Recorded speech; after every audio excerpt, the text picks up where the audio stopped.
What's going on, everybody? Hope you're all having a good Thursday. Bobby Fi, Eric Sheets, Haber. Before we get into everything on this 4-game little slate that we've got today, we've also got at least one more NBA game in this series, and then we've got the finals coming up, which I'm sure they'll have some giant tournaments for, and see if we can luck box our way into a big payout in the showdown. But we have like a lot of great content. I mentioned to everybody, I haven't talked about it in a while, but we partnered with PayDirt. We're partnered with SaberSim. You have all of the PayDirt content. You have all of the SaberSim content. You have all of Sheets projections, Goldie's projections, all of my content, all of my exact exposures, everything like that. All of Brandon Cruz for NASCAR. Rody does his playbook for us for baseball every day. We've got a good team, and we think we have a pack. We have a lot worth looking at. Also, a reminder: you can reuse your trials for the time being. We're switching over to a new site next month. All the information's up there right now, but we will have it'll look a lot prettier in a month. But that's really the only thing that's going to change. So. Also, unfortunately, the pricing will probably change at some point. So now might be a good time to at least take a look at the packages and see if you're interested. Anyway, with that said, we can jump into today. Not my night last night, and Sheets and I Sheets was saying the same type of thing. Nothing ever got going. And I don't know who it did get going for, but it wasn't me and Sheets. That's for sure, right? It was not. But we're ready to. That's why it's DFS. Daily fantasy sports. Take another shot. And tonight is like, I've been talking about this on smaller slates, and again, worked well for me. Doesn't always, I mean, it works well enough for me. That doesn't always work, but I am a big believer in the non-5 men, especially on 4-game slates. I always say 5 games or less. 4 gets to be like where I don't even care if like we're getting into almost pitcher versus hitter territory if you wanted to go that far. I think it's totally reasonable.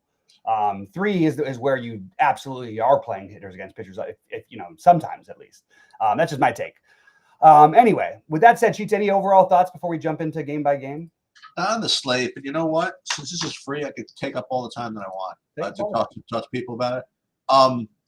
So with respect to the site, I mean, I don't want to turn this into like a whole advertising thing.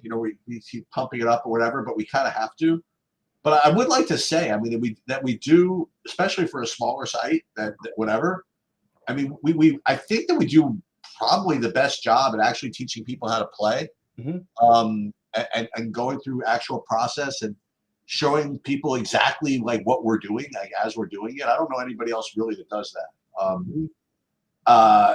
And there's all kinds of stuff that I could do that I just need a little bit more like positive reinforcement from everybody. You know what I mean? Like I put up, for example, like I do these ownership projections, and then I myself always compare what the actual ownership was to how my predictions were, just to get myself better. And so I create this file, and every so often I'll just put that file out on the Discord channel so that people can see like how close we are and where we could do whatever. But I don't know if people are actually interested in seeing that, or that's too much into the weeds.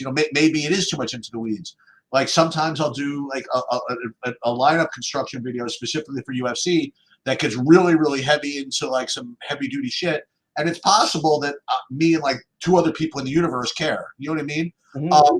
But maybe more people care. So what I would love is if people could go into the Discord or even on my YouTube channel. I promise to look and let me know like how, like what you want to see.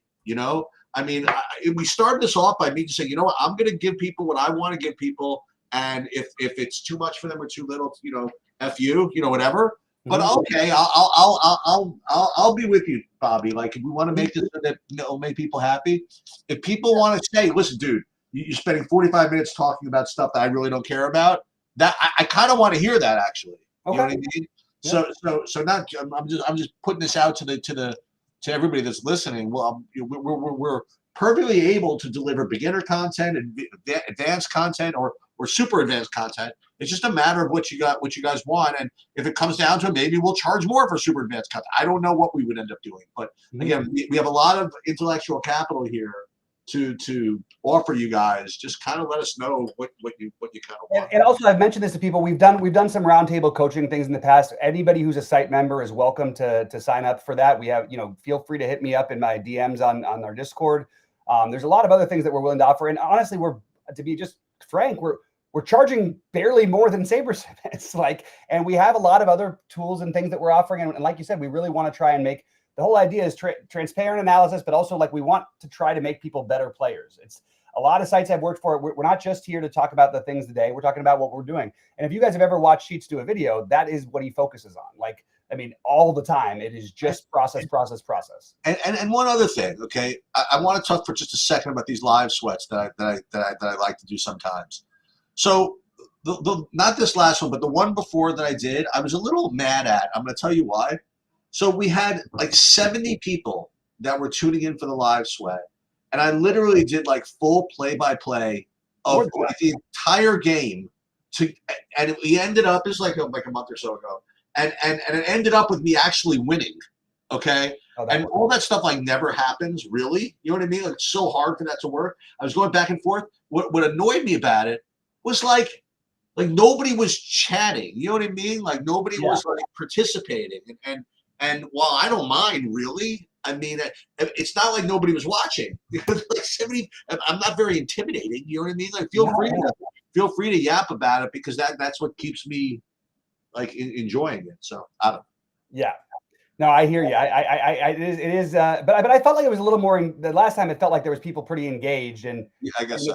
You know, it was kind of like sometimes, yeah. But I hear what you're saying though, and also like neither of us like need to do this all, and we're trying to make this a better thing. So hopefully you can support it, at least support the channel if nothing else. Anyway, with all that said, we can sort of jump into today's slate. Did you share your screen? Yeah, I'll share my screen. We don't have any weather to worry about. I haven't run any of the sims yet. I just sort of gone about my way of thinking, and I'll just start with what I'm doing on. Look, 5-game slates or less. This is what I'm going to do all season long. It's not even up for debate. I don't care even about the immediate or post results. To get different than 90% of the field by actually playing in a way that I think is wiser. This is my take. Again, Sheet says the opposite thing on this specific type of stuff. I am Xing out 5-man stacks. There might be a certain slate where I don't do that if I like a certain angle or something. But you want to try and find as many ways to get different on these small slates as possible. And just stacking against the best pitcher is not always good enough, because that's what everybody else is. There's at least a group of other people doing that. Very few people are eliminating 5-man stacks. That's just place I'm starting. All right. So with that said, we will go game by game. We'll start off with Atlanta and Philly. Wheeler and Sale, obviously two great pitchers that you're probably going to end up with some stacks against today. And we don't even know for sure. Like, it's a doubleheader, but I'm assuming these guys pitched. I don't really know why they wouldn't. Yeah, so Sale and Wheeler, it's I'm telling you, if you run sims and things like that, you're probably going to end up getting to some stacks against these excellent pitchers, and that's fine. If I had to pick a side, I think I'd rather stack Philly than Atlanta. Although with Acuna back, maybe it's a little more appealing. But what do you see of this game, Sheets? And as you can see, even on this small slate, you're still not getting like no ownership. Whereas if there was like 2 more games on the slate, these guys would be like 1% owned. Well, let's go backwards for a second. Who do you like more between Wheeler and Sale? I think I like Wheeler slightly better, but it's honestly, I don't know that. We'll get into it. I don't know if I'm gonna end up with this. I mean, look, I like Wheeler better straight up. Sale for the price. I think Wheeler's a better pitcher at this point. I think Philadelphia's offense maybe scares me just a little bit more than Atlanta's, although like I said, with Acuna back. So I'm sort of up in the air on it a little bit myself, but I think they're pretty close. I think that they're priced and owned sort of efficiently. Like I think that Sale is the better play because of his price.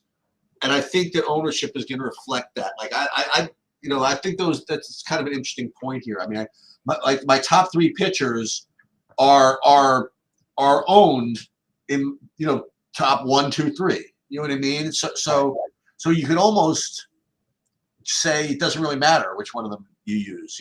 So I personally, when I just ran the Sims, I'm getting looks like kind of a market weight of both these guys. Like 30. Actually, I'm getting more Wheeler. I'm getting 33% Wheeler and 23% Sale.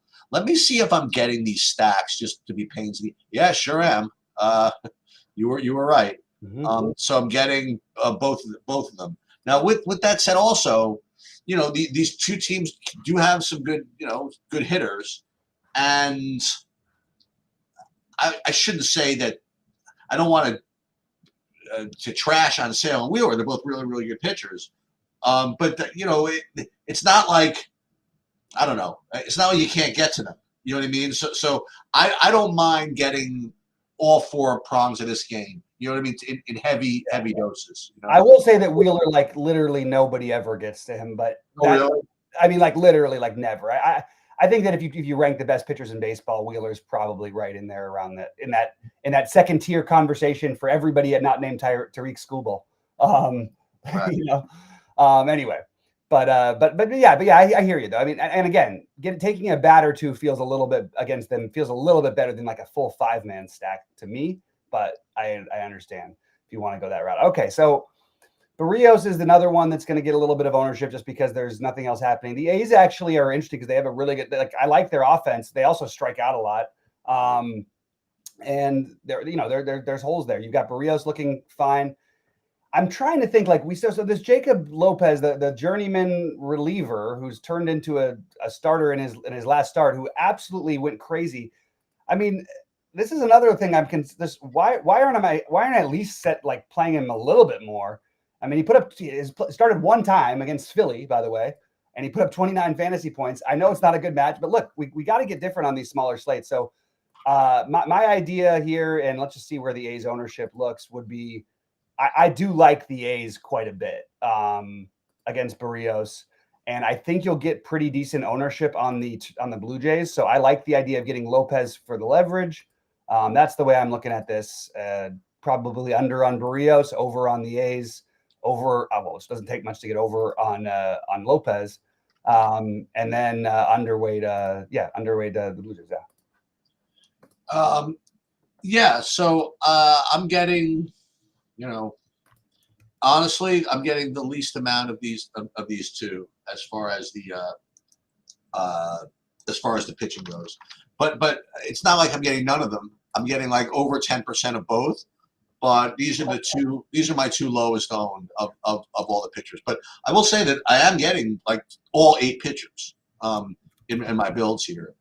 And as far as the hitting goes, I'm getting 30% Oakland and like 11% Toronto. So yeah, I guess the A's would be my preferred side of this. So if I had to rank them, at the 1, 2, 3, 4, I would go A's 1, then I think Toronto and all the pitching together. That would be the way I would rank it, I guess. Yeah. And yeah, I just want to correct Eric Johnson, who's in the chat on one thing. He keeps saying he's checked 4 different places and it's Smith Shawver. No, Smith Shawver is pitching right now. Like he's pitching 40 minutes. He's not pitching the second half of this doubleheader. And they have announced it too, by the way, for what it's worth. Rays and Astros. Okay, so Shane Baz is a guy I actually like. He's probably the one I end up a little bit overweight on. I'm curious what his K prop or K expected rate is today. Pretty low. Gusto, I feel more intent on the idea of maybe stacking against him, which is not going to be all that different. I actually think people will play less of Houston than they will Tampa. So I'm going to have some exposure to both of these sides. But I also think I'm a little higher on these pitchers, or a little higher on Baz than maybe the other ones. Gusto, I probably end up somewhere near-ish the field. I don't really love it, but there's not a whole lot to choose from today. First of all, that reminded me. Thank you, Eric Johnson, for bringing that to my attention. Well, not the comment, but reminding me that there's a first game. Because if you guys are in the mood, DraftKings actually puts a pretty nice little showdown slate together for that game. I think it's like 10K for first or something like that. So if you've got nothing else to do, you can just have Saber Sim. You can fire it up or something like that. So they do consider it like a featured showdown slate. So if you guys have nothing else going on, you can certainly fire them. I probably will actually. As far as this main slate game, again, first of all, as with most second-ended doubleheaders, just watch for lineup changes. You don't know what's gonna end up happening. In that Atlanta, that's in that first game. Anyway, back to this one though. I mean, I don't know why this slate is getting me just like no stands. Like I'm getting 25% Gusto, 25% Baz. You know what I mean? Like, and even like the pitching You would think that on a 4-game slate, I would get like more than 33% of a pitcher, you know? Mhm. But I'm just not. I'm just kind of all spread out. And then as far as the hitting goes, again, Houston, Tampa, just actually really near the bottom. It looks really heavy on this first game, and then like on the last one, and we'll get to that in a minute. That's what I'm telling you. That's what's going to give you with SaberSim. It wants you to load up on the on the teams against the best pitchers every time. I guess so, right? Yeah. Then here, I think you have the best pitching option of the night by a pretty good ways, in my opinion. That's what I was going to say. Is I don't necessarily need Mackenzie Gore. I think he's the best option. I think he'll be the most popular. Every number looks the best. The total is a little bit high. Like it's literally basically the same. And it's interesting for a team with this low of a total, though, on the Washington side. There's a lot of love being shown to them. It is interesting, this total. Like, honestly, this game, and by the way, I did get the one NBA thing right last night. I was wrong about the score, but at the under hit. This is a bizarre number. It's actually Seattle's. Like, I don't think people would realize Seattle's the favorite in this game. Washington's a 3.6 total, and there's a lot of ownership going that direction. So as much as I like Gore, I think playing a low-owned Seattle stack who's historically been a little bit better against lefties than righties is probably the right thing to do from just a game theory perspective. Even though Gore is my favorite, just raw pitching option on the slate, I think maybe playing some Seattle is an idea. You know, the other thing that we forgot to review was the straight bet, where the prop bets from yesterday that I put in. So so this one was kind of annoying. So first of all, the Kirby under worked out, I think, rather nicely. So we won that one. Let's see how close that was. I got to find the Mariners. So yeah, it looks like I don't know if he even lasted that long. He had oh my God, no, it wasn't that easy. He had 4 strikeouts. Okay, but it was 5.5, right? Right, I think so. Did have 4 strikeouts, but then like the real suffering, I got like actually a good game out of the Colorado pitcher, but he didn't strike me out. Yeah, I know, that's rough. That's a little different. Yep. So those split, and then I went, and then I got my money back on the Maldonado total bases because he didn't play. Yeah.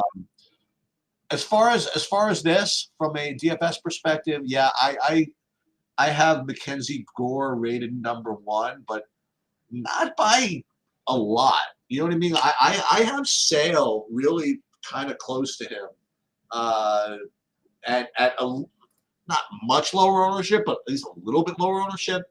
Yeah. So yeah, I mean, certainly hard to deny that Gore is a good play.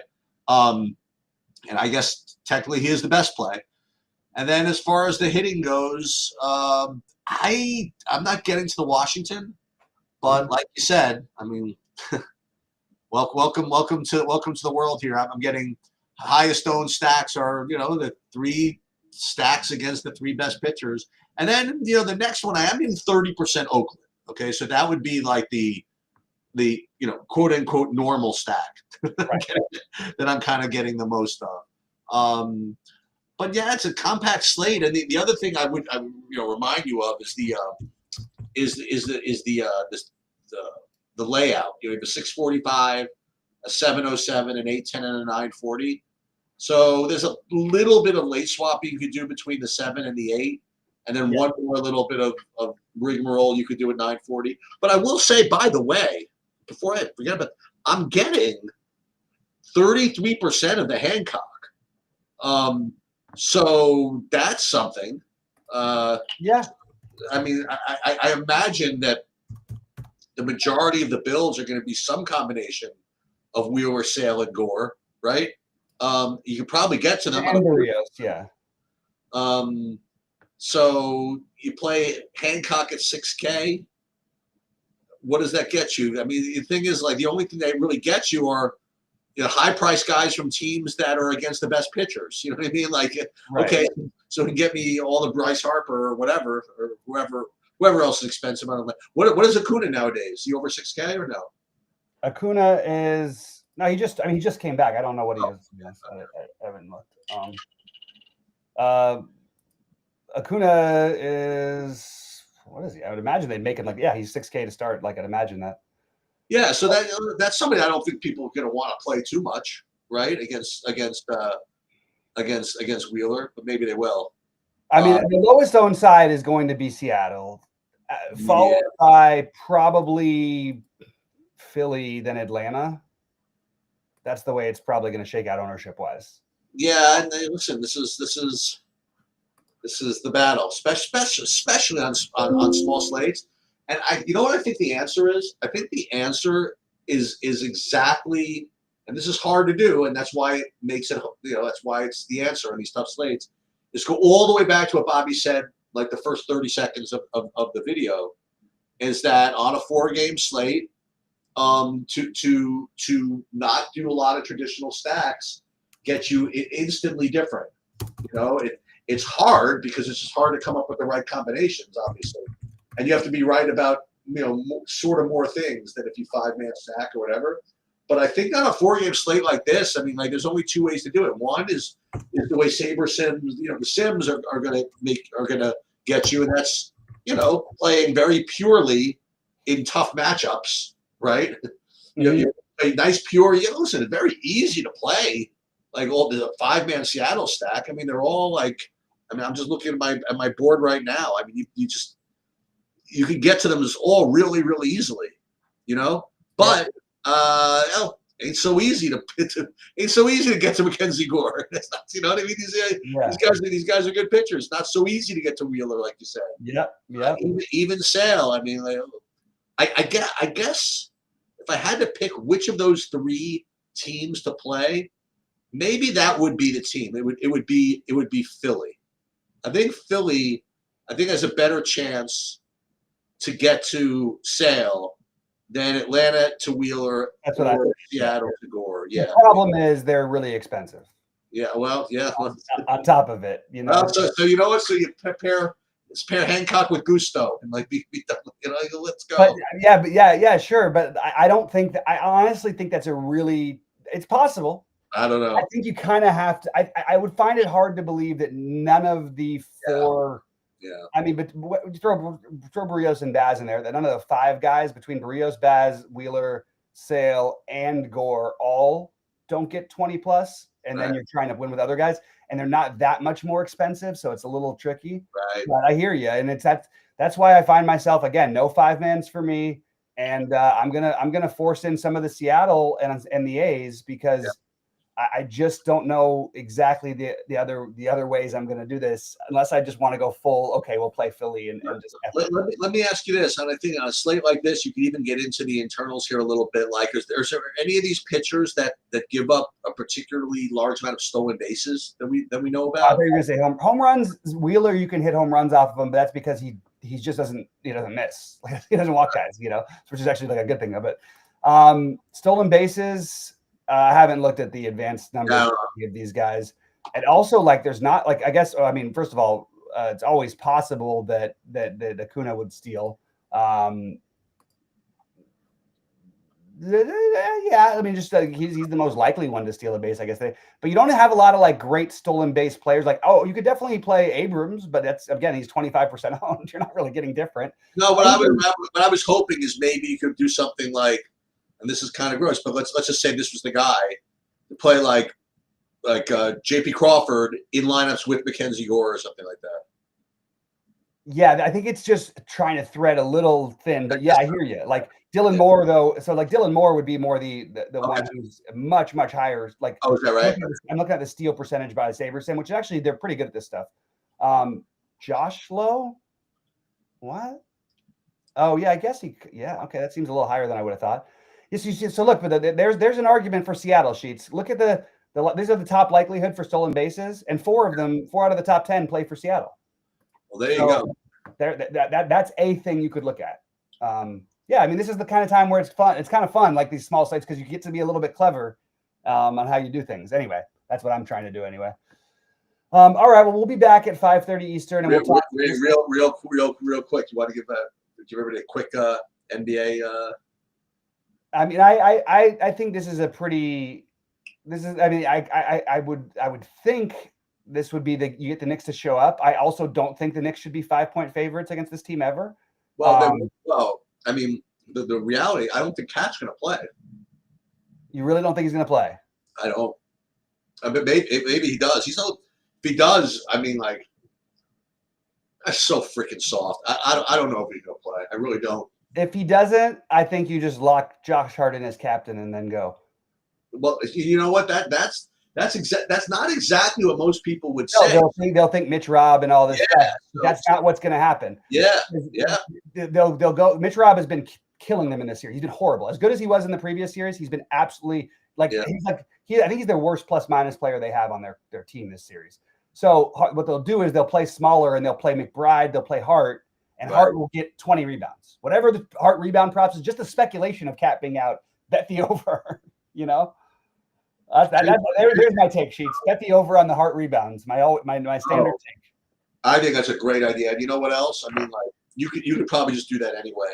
You do it anyway. Like, what did he have? He had like 12 in the last game off the bench. Like, that's a thing I hated. I absolutely thought that was horrible. There's two things that Tibbs has done in this series that I thought were terrible.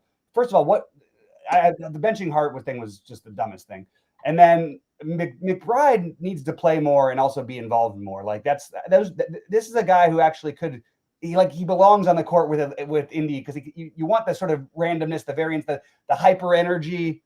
Don't try to just do your thing. You're not going to outdo it. Maybe this one game you'll get away with it. I don't know. That's my take for what'll happen. I said the Pacers in 6, so I guess I'll stick with it, and maybe the Knicks win tonight. But I wouldn't. I definitely think it's going to be a tough one.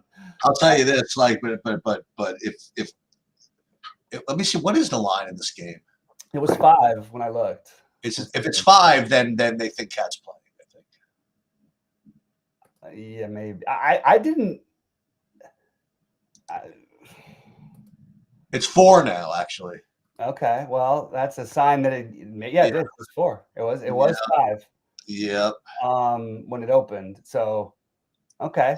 Yeah, I'm feeling the Josh Hart rebound prop is going to be the Josh Hart rebound prop, and then the guy, regardless of whatever minutes he's projected, you should be playing Precious, because that is another guy that in this series is that big sort of switchy, OG/Siakam type of player. I think that he should have played more sooner, and I think that he would be the other guy you'd look at if no Cat. The Josh Hart, it's 9.5. Oh, that makes me feel like they don't think Cat's going to play every time. Yeah, but they have Cat at 11.5. Yeah, but that doesn't matter for them, because if he doesn't play. He doesn't play, right? Well, I guess he could play like a few minutes. I mean, I guess in the series, Hart has his rebound games. He has 11, 10, 6, 13, and 11. So I guess that's pretty. You know what's pretty funny? It's like the top 3 rebounding props of the game are all on the Knicks. that makes sense. But also the Pacers, like, they rebound by committee, so and they're gonna have that Bradley guy in there. How about my guy Akshay at 5%? My play, he's got the most birdies of anybody. He's in second place right now. Yeah, looks like a tough go on this course. No. It does look like a tough go, except for Ben Griffin. Everything goes his way. Do you know if he wins, he'll have won 3 times this year? Do we start putting Ben Griffin in the Scheffler Rory category pretty soon? Oh, they're tied, actually. Griffin and Boccia. Boccia, did he get to 4 under? No. Griffin went back. They're both back. Okay. They're both -3. All right. Well, hey, let's go Boccia. And Morikawa's -3. Yeah. I mean, the thing is, no one's played themselves out, even the +8 from Daniel. So here's a question.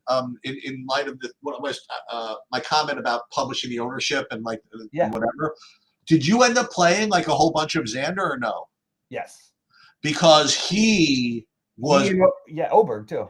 Yeah, so he, like, nobody played him. Like, he was in my work, and this is and pretty much the industries too. Everybody thought that Xander would come in like 15%, 16%. Nobody played him. It was like 8. I thought that would happen. I was really surprised that the industry didn't switch, because it it was weird that like all of a sudden he was the second highest priced golfer after being like the 9th, 10th. And all of a sudden we're expecting more people to play him because of it. It didn't make a lot of sense to me. So I'm very happy with my 26% or 27%, whatever it is of him. Yeah, I mean, I really hope that the golf gods reward you for that one. That's good stuff. Yeah. Who's in here? So in my big buy-in, I'll just let you know what I have here. So I have going right now. I have English, who finished the day at -1. We'll take that. That's great. And then I have Lowry, who's -2 through 12. Ooh, how about this? I have Ryan Gerard, who's -2 through 5. That's good news. Sam Stevens, even. And then I got Mackenzie Hughes at like 0% ownership to start like later, along with Scheffler. So that's my big buy in there. So that's a good start over there. Sure. I've got a couple of nice ones there, but it's, again. You have Akshay in any of your big ones? Yeah. Oh, He's in this. Look, they're the 28th in the Mega Snowman, so we'll see. Yeah. He's not in that one. I have a couple, and he's in my other one. But that has the Morikawa, the Schauffele, and we'll see what happens with Oberg. I think he'll be fine. And then Eric Cole having a good day so far. Anybody, if you're around even today, feel totally good about it. and as we kind of discovered through grinding yesterday, it's a 50 in ties cut. Yeah, so you it's going to be +5, +6, or something like that, maybe even higher. I hope so for some of my guys. Me too, especially that I still played a little Burger. I'm getting punished for it. Oh yeah, Burger is not off to a good start. He's 8 over. Oh, but it's not done. That's the thing. He's like, if you're 8 over and you go into the next day and it ends up being 6 over, you can make up 2 strokes. So I will see you at 5:30. And again, reminder, guys. I mean, like there is that showdown slate in like an hour or whatever that is. You guys want to fire it? Oh yeah, right. I will. Otherwise, thanks everybody for turning out for this, and rewind and remind yourselves of all that we said about the site. And I'll see you at like 5:30, Bobby. Sounds good, bud. Good luck.